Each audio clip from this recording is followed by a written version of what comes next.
Bagaimana cara bertobatnya ya Allah? Perhatikan kalimat Qur'annya. Ya, lihat kalimat Qur'annya.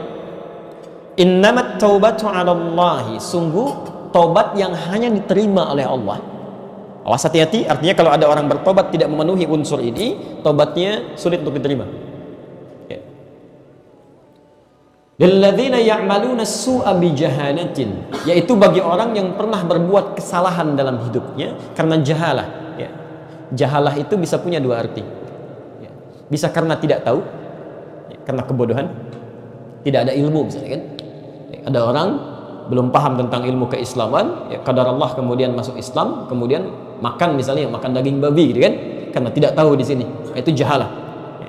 Ada yang kedua, awas, dalam bahasa Arab, bahasa balaghah nih namanya, bahasa kiasannya, majaznya. Jahalah itu artinya sesuatu yang sudah tahu salah dikerjakan juga. Itu jahalah namanya. Ya. Maaf, ini sudah tahu panas dipegang juga gitu. Tahu panas ya, panas tapi dipegang gitu ya. Masya Allah. Dusta itu dosa tidak? Salah tidak? Sudah tahu salah dikerjakan juga. Gosip bu, salah tidak gosip? Sudah tahu salah dinikmati juga. Masya Allah. Berselisih salah tidak? Salah, sudah tahu keliru dikerjakan juga. Jadi ada orang-orang yang sudah paham, bahkan hafal ayatnya itu. Ya, silahkan tanya pada para koruptor itu, mereka paham mencuri itu salah, tapi dikerjakan juga, itu jahalah namanya. Jelas ya? Nah, kalau ada orang-orang berbuat salah dalam kehidupan dan tidak ada manusia yang sempurna, nah lihat rumus pertama. Tsumma yatubuna min qarib. Taubat yang diterima itu adalah taubat yang disegerakan.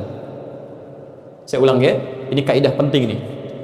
Maksud saya kalau pulang nanti dari sini, ya, kemudian Anda pernah bermohon kepada Allah, sadar misalnya, terlambat jawaban yang kita terima itu, coba ingat-ingat pernah berbuat maksiat apa. Saat ingat kesalahan Anda itu, segera pada saat itu bermohon kepada Allah ampunan. Ya. Lihat kalimatnya, tsumma yatubuna min qarib, kemudian dia lekas bertobat saat mengingat kesalahan yang ia perbuat. Ya. Jadi kalau Anda berbuat salah di siang hari, jangan tunggu malam untuk bertobat. Ya. Quran surah ke-3 ayat 133, posisi paling kanan sebelah atas. Sekarang teman-teman yang bawa mushaf, cek ayatnya ya. Quran surah ke-3, mohon izin, di situ diartikan apa? Wasari'u, dan bersegeralah. Sekarang buka Quran surah ke-62 Al-Jumu'ah ayat ke-9, posisi paling kiri sebelah atas di pojok. Quran surah ke-62 Al-Jumu'ah ayat ke-9. Ya ayyuhalladzina amanu idza nudiya lis-salati min yaumil jumu'ati fas'au ila dzikrillah. Di situ ada redaksi fas'au. Diterjemahkan apa? Dan bersegeralah. Baik, pertanyaan saya, kenapa dua kalimat berbeda terjemahannya bisa sama? Silahkan cek. Satu, wasari'u, dan bergegaslah, bersegeralah. Kita mau Jumatan, kalimat Qurannya fas'au. Beda kan? Pertama sari'u, kedua fas'au. Dua kalimat berbeda, terjemahannya bisa sama, bersegeralah. Bapak Ibu sekalian, mohon izin fokus sebentar. Kalau disebutkan fas'au dari kata sa'a, itu artinya bersegera dengan persiapan. Saya ulang ya, bersegera dengan persiapan. Jadi ketika kita yang para pria khususnya dipanggil menunaikan Jumat, makanya panggilannya bukan saat sholatnya, hari Jumatnya. Ya, lihat kalimatnya, idza nudiya lis-salati min yaumil Jumat. Kalau Anda dipanggil, diingatkan untuk menunaikan sholat Jumat, bukan saat sholatnya. Ya, jadi kalau sudah tiba waktu Jumat, kita harus persiapan, harus tahu tuh. Ya, sekarang Jumatnya jam berapa? Misal 11.38. Ya. Kalimatnya fas'au, siap-siap dulu. Ya, diturunkan di sunnah nanti, mandi dulu, gitu kan? Setelah itu berwudu dengan sempurna, gitu kan? Bahkan mandinya mandi junub, gitu kan? Kalau Anda bisa lakukan. Setelah itu gunakan pakaian terbaik, gunakan wangiannya, baru Anda berangkat. Itu fas'au namanya. Ya. Artinya bergegas di sini bukan buru-buru saat khatib naik ke mimbar Anda buru-buru datang. Awas, atau azan berkumandang Anda baru bergegas. Hati-hati. Yang dimaksud fas'au di sini, sebelum tiba waktunya Anda siap-siap, bergegas, cepat siapkan, tunaikan. Makanya izin ibu bantu bu, kalau suaminya misalnya masuk ke hari Jumat, ibu siapkan. Ingatkan dari jam 10 Pak, hari ini insya Allah Jumat, pakaian sudah mama siapkan di situ, minyak wanginya ambil di sini, dan titip doa dari keluarga untuk kita semuanya. Rinci satu-satu itu indah gitu kan.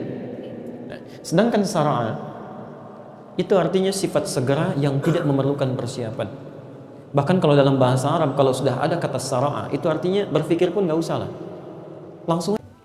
Ketika tobat Anda tunda, kita tidak bisa menjamin kita masih bisa mendapatkan kehidupan di masa selanjutnya. Atau bahkan beberapa detik yang kita rencanakan. Anda salah siang ini, ingin bertobat nanti malam saat tahajud. Sekalian tahajud deh, saya mohon supaya lebih khusyuk. Qadar Allah begitu masuk sore asar, Anda meninggal. Bisa terjadi. Tanpa mengucapkan astagfirullah pun bisa meninggal. Insyaallah. Idza jaa ajaluhum la yastakhiruna sa'atan wa la yastaqdimun. Kalau datang ajalnya nggak bisa milih, maju tidak bisa, mundur susah. Harap-harap misalnya meninggal di tanah suci, begitu pulang ke tanah kusir meninggal, bisa terjadi kan? Anda masuk ke pintu mobil, Bismillah, Assalamualaikum, yang keluar malaikat maut, ya ayat Tuhan nafsul mutmainnah, selesai kan? Jadi kalau punya kesalahan, segera. Tapi Masya Allah, hikmah kedua, Allah meminta kita menyegerakan supaya Allah cepat menurunkan rahmatnya. Sifat Allah itu kalau ingin memberikan rahmat, tidak ingin menunda, Pak. Anda bertobat sekarang, rahmat diberikan saat itu. Pernahkah Anda dengar kita seorang membunuh 100 orang? Yang orang mengatakan ini sudahlah ahli neraka ini, sejengkal lagi masuk neraka. Qadar Allah dia bertobat kepada Allah. Konsultasi dengan seorang ulama, dikatakan kamu ini buruk karena pengaruh lingkungan, hijrah aja ke tempat lain supaya bisa lebih baik lagi. Dia keluar dari tempatnya dia tinggal, berjalan, baru bermohon kepada Allah, dia segerakan, dia tidak tunda. Begitu dia berangkat, dia bertarung dengan maut. Tobatnya menggugurkan semua dosanya, langkahnya menghitung pahalanya. Ketika berjalan belum sampai ke tempat tujuan, qadar Allah maut datang. Masya Allah. Apa yang terjadi? Riwayat mengatakan surga, bahkan turun ayat di situ. Quran surah keempat itu, An-Nisa, ayat yang ke-100, posisi paling kiri sebelah bawah itu. Wa may yakhruj min baitihi muhajiran ila Allahi wa rasuli thumma yudrikul maut faqad waqa'a ajruhu 'ala Allah. Dan siapa yang ingin berhijrah, hijrah itu berpindah pada kedekatan atau kebaikan yang lebih mendekatkan dari kita dengan Allah. Saya ulang, berpindah pada satu kondisi yang lebih mendekatkan diri kita dengan Allah. Bukan pindah tempat ya. Hijrah itu tidak harus selalu pindah tempat. Anda tinggal di samping masjid. Misal, ini rumah Anda, ini masjid. Jarang tadinya ke masjid. Qadar Allah sekarang ada sentuhan ke dalam jiwa, ingin menunaikan sholat di masjid. Lalu Anda biasakan ke masjid, saat Anda berubah, pindah, mendekat kepada Allah, itu disebut dengan hijrah. Anda biasa kumpul-kumpul, diskusi nggak jelas. Sekarang mulai ikut ta'lim, mulai belajar, itu hijrah namanya. Ada orang-orang yang saat akan mendekat kepada Allah, situasinya nggak kondusif. Gini, supaya saya cepat kabulkan doa kamu, supaya saya cepat turunkan rahmat. Jadi sifat Allah itu Masya Allah, tidak mau menunda rahmat. Begitu siap diberikan, langsung diberikan. Ingin dicurahkan, sampaikan. Tapi kadang-kadang, maaf, bukan Allah yang menunda, kitanya yang bermasalah. Allah ingin cepat, kitanya malah hambat, gitu kan? Jelas di sini?